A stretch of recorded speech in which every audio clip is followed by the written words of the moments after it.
আসসালামু আলাইকুম আমার ইউটিউবের ভাই ও আপুরা, আশা করি তোমরা ভালো আছো। আমিও আল্লাহর রহমতে ভালো আছি।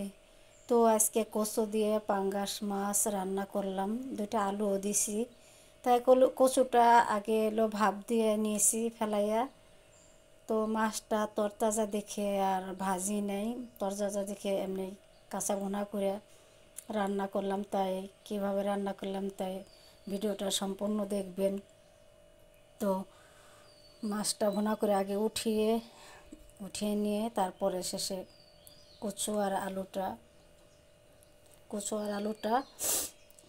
ভালো করে ভুনা করে তারপরে শেষে পরিমাণ মতন পানি দিয়ে দেব। এবং মাছটাকে যখন কচুটা আলুটা সেদ্ধ হবে ভালো মতন, তখন মাছটা দিয়ে দেব। তো এইভাবে কচু দিয়ে পাঙ্গাস মাছ দিয়ে দুইটা আলু দিয়ে রান্না করবেন, দেখবেন অনেক সুন্দর লাগবে আশা করি।